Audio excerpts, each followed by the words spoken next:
तमाम तारीफ़ें उस रब के लिए जो अपने बंदों से 70 माओं से भी ज़्यादा प्यार करता है। आज का जो हमारा टॉपिक है तो वो पेंसिल के बारे में है। हम उन 7 असबाब पर रोशनी डालेंगे जो हम पेंसिल से सीखते हैं। पेंसिल से जो हम पहला सबक सीखते हैं तो वो ये है कि हर एक पेंसिल का एक मकसद होता है। एक भी पेंसिल आज तक ऐसा नहीं बना जिसका मकसद ना हो, और मकसद ये होता है कि हम पेंसिल के ज़रिए लिखते हैं, लिखाई करते हैं। तो बिल्कुल इसी तरह इंसान की भी ज़िंदगी का मकसद है। इंसान भी एक मकसद के तहत बनाया गया है। ऐसा नहीं है कि ये फजूल बनाया गया। जिस तरह पेंसिल का मकसद होता है, बिल्कुल इसी तरह इंसान का भी मकसद होता है। पेंसिल से जो हम दूसरा सबक भी सीखते हैं तो वो ये है कि पेंसिल के जो अंदर वाला हिस्सा है तो वो हिस्सा बहुत कीमती होता है पेंसिल के बाहर वाले हिस्से के मुकाबले में।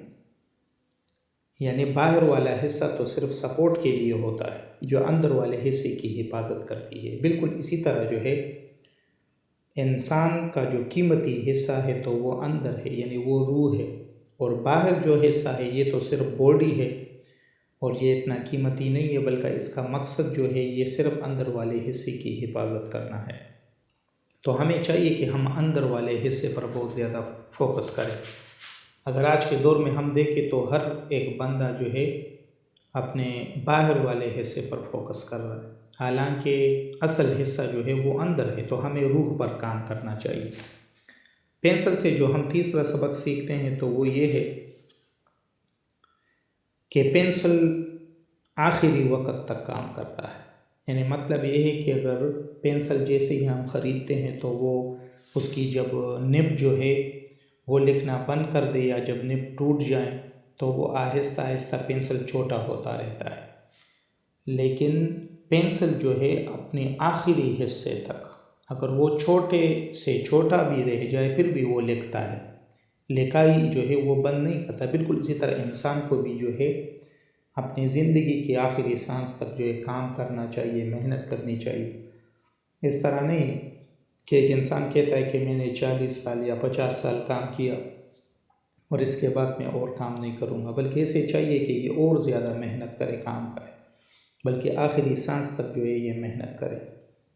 पेंसिल से जो हम चौथा सबक सीखते हैं तो वो ये है कि जब भी जो है पेंसिल का निब टूट जाए तो फिर हम इसे जो है शार्प करते हैं, यानी शार्पनर के ज़रिए हम इसे शार्प करते हैं। दोबारा उसका निब जो है, उसका जो निब है तो वो हम बनाने की कोशिश करते हैं। बिल्कुल इसी तरह जो है इंसान भी ज़िंदगी में कभी कभार टूटता है, इस पर मुसीबतें आती हैं, दुख आते हैं, गम आते हैं। इसका मतलब ये नहीं कि इंसान जो है हिम्मत हार जाए, बल्कि इसका मकसद ये होता है कि इंसान और ज़्यादा मुफीद हो जाए, ये शार्प हो जाए, ये तेज़ हो जाए, इसकी ज़िंदगी बेहतर हो जाए। तो ये हम चौथा सबक जो है पेंसिल से सीखते हैं। पेंसिल से जो हम पांचवा सबक सीखते हैं तो वो ये है कि जब भी हम पेंसिल के ज़रिए लिखते हैं और हमसे गलती वगैरह जो है हो जाती है तो पेंसिल के ऊपर एक अरेज़र होता है जिसे हम रबर कहते हैं। रबर के ज़रिए जो है हम वो गलती मिटा देते हैं और वो गलती ख़त्म हो जाती है। बिल्कुल इसी तरह ज़िंदगी में इंसान बहुत सी गलतियाँ करता रहता है। तो जब भी ज़िंदगी में गलती हो तो इंसान को गलती को सुधारने के लिए माफ़ी मांगनी चाहिए, या अगर गलती जो है बहुत बड़ी हो तो हमें अल्लाह ताला के सामने जो है रुजू करनी चाहिए, अल्लाह ताला से तौबा करना चाहिए। तो फिर इसी तरह हमारी वो गलती जो है वो मिट जाती है। और हम पेंसिल से जो है जो छठा सबक सीखते हैं तो वो ये सीखते हैं कि पेंसिल की लिखाई का इन्हिसार इसके रहनुमा पर होता है, इसके पकड़ने वाले हाथ पर होता है। जैसा हाथ इसको पकड़ेगा तो ये वैसी लिखाई करेगा, लेकिन अगर इसको पकड़ने वाला हाथ जो है वो ठीक नहीं है, उसको लिखना नहीं आता, तो फिर लिखाई बहुत बुरी होगी। बिल्कुल इसी तरह इंसान जो है, इंसान की कामयाबी का इन्हिसार ये रहनुमा पर होता है, ये उस्ताद पर होता है, ये माँ बाप पर होते हैं। तो अगर उस्ताद जो है अच्छा है, बेहतर है, माँ बाप बेहतर हैं और इसी तरह इसका रहनुमा बेहतर है तो ये इसको जो है बहुत अच्छी अच्छी बातें जो है सिखा सकता है। अच्छी लिखाई इसको सिखा सकता है। लेकिन अगर किसी इंसान ने अपनी ज़िंदगी में इंतखाब ही किसी गलत रहनुमा का किया तो फिर वो कैसे कामयाब हो सकता है, वो तो इसकी ज़िंदगी बर्बाद भी कर देगा। तो ये छठा सबक है जो हम पेंसिल से सीखते हैं। और पेंसिल से जो हम आखिरी सबक जो है सीखते हैं तो वो ये है कि अगर हम मिसाल के तौर पर पेंसिल से कुछ लिख रहे हों और हम अंडर प्रेशर हो तो फिर क्या हम पेंसिल से कुछ लिख सकेंगे? नहीं, हम नहीं लिख सकेंगे। और अगर हम लिख भी लें तो फिर भी हमारी लिखाई जो है वो बहुत बुरी होगी। और अगर हम पेंसिल से कुछ लिख रहे हों और फिर हम अंडर प्रेशर ना हों तो फिर हमारी लिखाई कितनी खूबसूरत आएगी।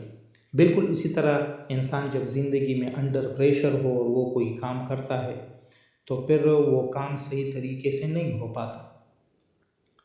और अगर ये अंडर प्रेशर ना हो और एक काम करे तो फिर वो बहुत ज़्यादा मुफीद और कारामद तरीके से जो है, एहसन तरीके से जो है वो काम अंजाम तक पहुंचा सकता है। तो ये 7वां सबक है जो हम पेंसिल से सीखते हैं। मैं उम्मीद करता हूँ कि ये 7 सबक जो हमने आज पेंसिल से सीखे हैं ये आपकी ज़िंदगी में बहुत ज़्यादा तब्दीली लाएगी और आपकी ज़िंदगी बदल देगी। जज़ाकुमुल्लाह खैर।